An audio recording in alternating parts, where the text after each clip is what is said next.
From Kingston to Nairobi, Tokyo to London, one rhythm carries the language of a faith born in 1930s Jamaica, decades before the first reggae record was ever pressed. Rastafari didn't need music to exist, but reggae became the vehicle that carried its ideas about Africa, freedom, and spiritual resistance to every inhabited continent. The untold story is how that happened and what was reshaped along the way. In the early 1930s, Jamaica remained a British colony defined by systemic racial inequality, mass unemployment, and the painful legacy of plantation slavery. Amidst this social crisis, the impoverished black majority sought self-determination. On November 2, 1930, Rastafari Makonnen was crowned Emperor Haile Selassie I of Ethiopia.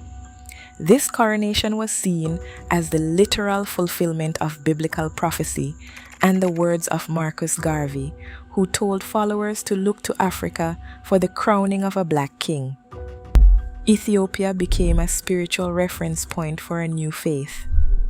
Proponents did not see Haile Selassie as a distant political ruler, but as a living manifestation of the divine. Leonard Percival Howell, a traveled Jamaican, became the most visible early public preacher of this message. Around 1935, Howell published The Promised Key, laying down the foundational ideas of black dignity, African identity, and physical repatriation to the homeland. In 1940, he founded Pinnacle, a self-sufficient commune in the hills of St. Catherine, where members lived independently of the colonial state. Colonial authorities and local elites immediately viewed this growing community as a threat. They arrested Howell in 1934 on charges of sedition, labeling the early adherents as devil worshippers. Long before a single musical note was recorded, Rastafari was forged in this struggle of state suppression and spiritual resistance. The spiritual resistance of Rastafari found its collective voice in the sacred communal gatherings known as Nyabinghi. Decades before the birth of reggae, these spiritual assemblies established a distinct sound world centered on chanting, prayer, and a 3-drum ensemble mimicking the human heartbeat. The low-pitched bass drum, the fonde, and the repeater did not merely copy African rhythms, they inherited them as a sacred language. Through call and response chants and structured reasoning sessions, adherents debated scripture, shared history, and built a tight-knit community independent of colonial society. As the mid-20th century approached, thousands of rural Jamaicans migrated to Kingston in search of work, bringing these traditions into a rapidly changing urban environment. In the West, Kingston slums, the drumming of the faith met the brassy energy of American jazz, rhythm and blues, and local street dances. This collision birthed ska in the late 1950s, followed by the slower, bass-heavy grooves of rocksteady in the mid-1960s. Under the weight of intense poverty, political gang warfare, and systematic inequality, local musicians slowed the tempo even further. By incorporating the meditative heartbeat of the Nyabinghi bass drum into these popular formats, they created reggae, a musical engine perfectly equipped to carry messages of spiritual liberation and social protest to the wider public. In the 1970s, roots reggae did not invent these spiritual concepts, but it gave them a global voice. Rastafari existed as a mature faith long before these recordings, yet the music translated its complex theology into a portable vocabulary of liberation that crossed international borders. At the heart of this lexicon is Jah, the divine presence woven into nearly every roots composition. Through the songs, listeners learned a new geography of the spirit. Zion was defined as the ultimate home of belonging, liberation, and spiritual connection. In stark contrast stood Babylon, a term naming the corrupt, oppressive political and economic structures of the post-colonial world. The music also popularized a unique linguistic philosophy. The phrase I and I replaced traditional pronouns, expressing the essential oneness between the individual, the collective community, and Jah. Repatriation was presented not merely as physical migration, but as a deep-seated spiritual return to the African continent. Meanwhile, the communal practice of reasoning, originally a structured, respectful spiritual discussion, became a lyrical template for reflection on justice. Even the phrase "one love," often later diluted by commercial markets, was grounded in this serious theological appeal for universal human dignity. By encoding these terms into infectious, syncopated rhythms, roots musicians turned a localized Jamaican faith into an internationally recognized language of protest and spiritual freedom. In the mid-1970s, Bob Marley and the Wailers became the most visible international doorway into this musical and spiritual world. Yet, while Marley became a singular global icon, his breakthrough was part of a much broader collective movement. The message of African consciousness, social justice, and mental liberation was carried by a diverse group of artists.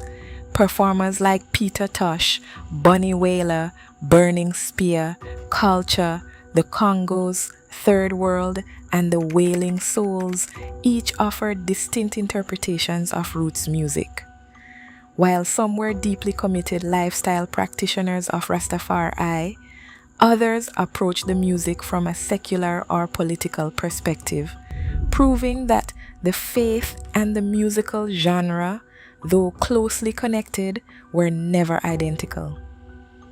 The sound was carried outward by a new commercial infrastructure. Overseas record distribution, international tours, and major festival concerts brought the music directly to massive audiences.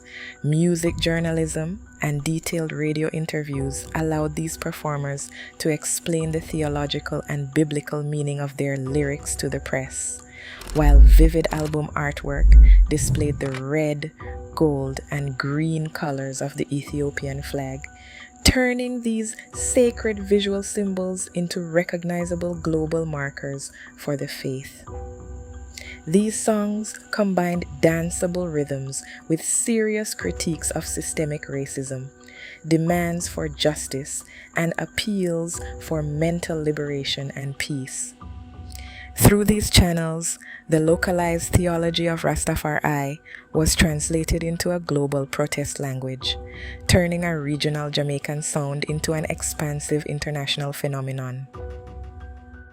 Jamaican migration carried reggae and Rastafari language across oceans, establishing diaspora hubs in Britain, North America, and continental Europe, while reaching as far as Latin America, Japan, Australia, and the Pacific. This global expansion relied on grassroots networks rather than mainstream media. In cities like London, New York, and Toronto, independent record shops, pirate radio stations, and community gatherings served as essential transmission lines. Within these newly formed diaspora scenes, Black and migrant communities embraced reggae as a shield of cultural defense.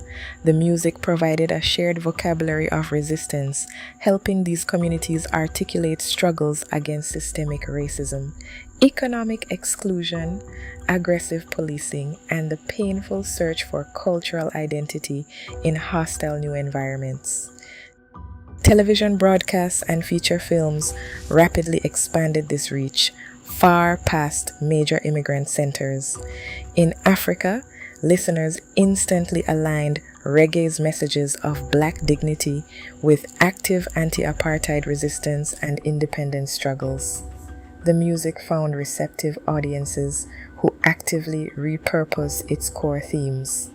From South Africa to Japan, local musicians translated these rhythms and Rastafari-inspired concepts into their own native languages to address distinct domestic struggles. This global adaptation turned the genre from a Jamaican export into a universal vocabulary of dissent, culminating in 2018 when UNESCO formally inscribed reggae on the representative list of the intangible cultural heritage of humanity. Globally, dreadlocks, the red, gold, and green, and the Lion of Judah became iconic symbols. For millions, these visual markers, alongside portraits of Haile Selassie, a natural ITEL diet, and the sacred varied role of cannabis, represent a serious way of life. Yet, commercialization remains a double-edged sword, spreading awareness while sometimes stripping away spiritual meaning. Rastafari remains a living faith, distinct from reggae, which carries its language rather than defining it. Today, digital platforms and contemporary artists introduce new generations to this enduring history of African dignity and self-determination. Today, the music plays on, but the sacred struggle remains. Did reggae simply make Rastafari visible to the world, or did it reshape global conversations about Africa, spirituality, freedom, resistance, justice, and unity, while also risking misunderstanding, stereotype, and commercialization? Share your perspective in the comments below. And if you enjoyed this documentary, please like, comment, share, and subscribe to Rasta Today for more videos exploring the history, culture, spirituality, and global influence of Rastafari. Until next time, give thanks.